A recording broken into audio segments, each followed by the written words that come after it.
बिस्मिल्लाहिर्रहमानिर्रहीम अस्सलामुअलैकुम of the screen में खुशामदीद। सामईन, हमारे पड़ोसी मुल्क भारत से ऐसी तहलका खेज खबरें सामने आ रही हैं जिन्होंने दुनिया की सबसे बड़ी सो कॉल्ड जमहूरियत के काले मुंह को मजीद काला करके रख दिया है। भारत में बाकायदा अब खाना जंगी का ऐलान कर दिया गया है और ये ऐलान किसी आम बंदे ने नहीं या किसी पाकिस्तानी सहाफी ने नहीं किया, बल्कि खुद वहां के सीनियर तरीन सियासतदान ने अपने एक वीडियो पैगाम में भरी आंखों के साथ किया है। वो सियासतदान है लालू प्रसाद यादव। आगे चलकर आपको वीडियो में वो सारे वाकयात भी भारतीयों ही की जुबानी बताएंगे कि क्यों लालू प्रसाद यादव को ये ऐलान करना पड़ा है कि अब भारत में खाना जंगी शुरू हो चुकी है, भारत टुकड़े टुकड़े होने वाला है। और इसके पीछे सिर्फ और सिर्फ दो वजूहात बताई गई हैं। एक तो अकलियतों के खिलाफ नरेंद्र मोदी सरकार की ईमा पर जो जुल्मो सितम का बाजार गर्म किया गया है, उसमें आए रोज आने वाला इंक्रीज एक तो अकलियतों को भारत की तरफ से मुतनफर कर रहा है और दूसरा उनकी आवाज दबाने की वजह से अब उन्होंने बाकायदा हथियार उठाने शुरू कर दिए हैं। और उसमें सिर्फ मुसलमान ही नहीं,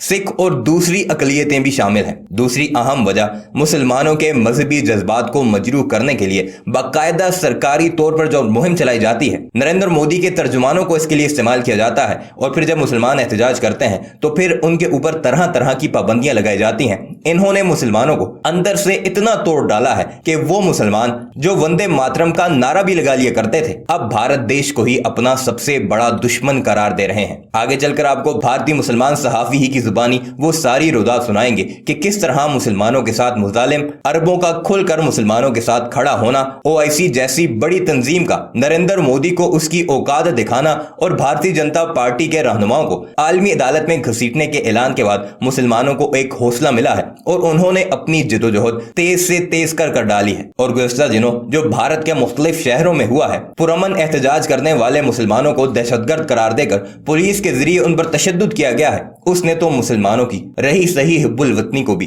ठेस पहुंचाई है और वो अब खुलकर भारतीय सरकार के खिलाफ हो चुके हैं। आइए आपको लेकर चलते हैं और भारतीय सहाफी की जुबानी वो सारी रुदात सुनाते हैं और साथ ही साथ लालू प्रसाद यादव का वो बयान भी सुनाते हैं जिसमें उन्होंने नरेंद्र मोदी को उसकी औकात दिखाते हुए सारी कहानी बयान कर डाली है। मगर वीडियो पर आगे बढ़ने से पहले आपसे गुजारिश है कि हमारे इस चैनल को ऐसी वीडियोस के लिए जरूर सब्सक्राइब कीजिएगा और इस बारे में आप क्या राय रखते हैं कमेंट सेक्शन में वो जरूर लिखिएगा। इस भाजपा की वजह से भारत का माहौल आपने देख लिया कितना बिगड़ चुका है। दुनिया देख रही है, बार बार कहता आ रहा हूं, एक बार फिर आपको बता दूं, ये बात अब मैं नहीं, अब दुनिया समझ रही है कि भारत गृह युद्ध की तरफ आगे बढ़ रहा है। बीजेपी की ये सरकार गृह युद्ध करवाकर दो समुदाय को आपस में लड़वाकर अपनी चटकती हुई कुर्सी को जमा कर पकड़ना चाहती है। इसीलिए हर जगह दंगे फसाद होते हुए नजर आ रहे हैं।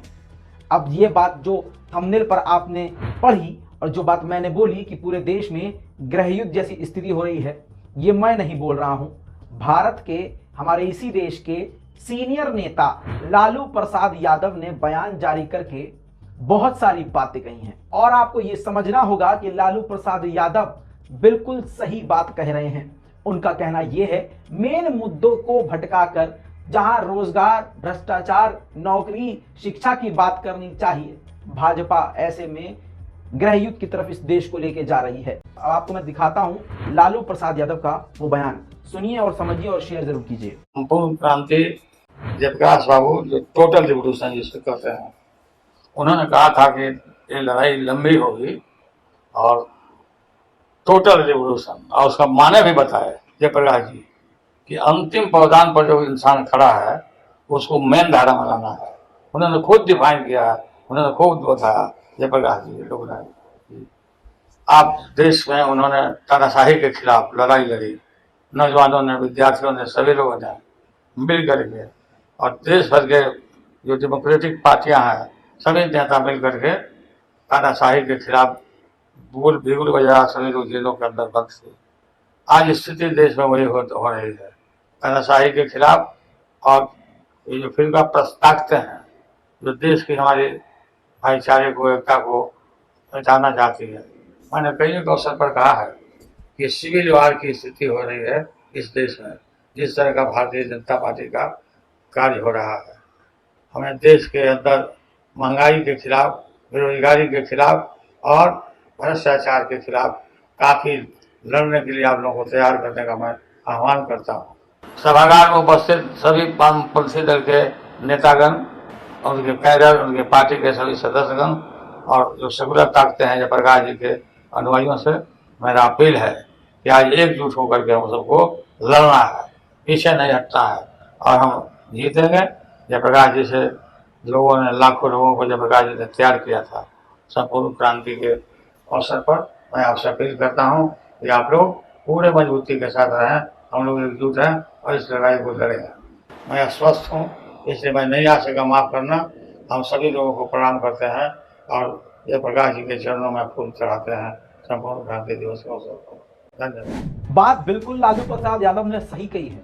बात आप ये भी समझिए कि हिंदुओं को जगाते जगाते ससुरों ने अरबियों को जगा दिया है। और बता दूं भाई साहब, अरब इतना जाग चुके हैं कि अब भारत के मुसलमानों के साथ क्या किया जा रहा है पॉइंट टू पॉइंट नजर रख रहे हैं। और मेरे जान इतना ही नहीं, भारत में अंधभक्तों के द्वारा क्या क्या किया जा रहा है और बीजेपी सरकार के द्वारा क्या किया जा रहा है, अब गल्फ कंट्रीज की इस पर पूरी नजर है। ताकत आप इस बात से समझ सकते हैं कि कल ही मैंने आपको एक वीडियो दिखाया था जिसमें नरसिंहागंज सरस्वती हुजूर पाक और इस्लाम के बारे में गंदी आपत्तिजनक बातें कह रहा था और उस वीडियो को अरबिक और इंग्लिश में ट्रांसलेट करके दिखाया गया।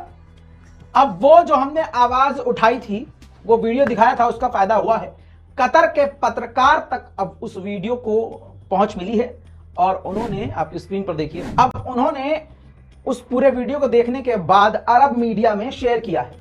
अब आपकी स्क्रीन पर देख लीजिए दोस्तों, साफ साफ उन्होंने लिखा है कि जो भारत के तथाकथित जो हिंदू कम्युनिस्ट हैं, यानी भगवाधारी हैं, संघी हैं, वो लगातार इस्लाम, मुसलमान और हुजूर पाक को निशाना बना रहे हैं और मुसलमानों को पागल की नजर से देखते हैं और लगातार मुसलमानों को निशाने पर ले रहे हैं। और भारत जो है और भारत के मुसलमान बहुत ही खतरनाक मोड़ पर जा रहे हैं और मुसलमानों को बदनाम लगातार कर रहे हैं और ये स्थिति काफी खराब है।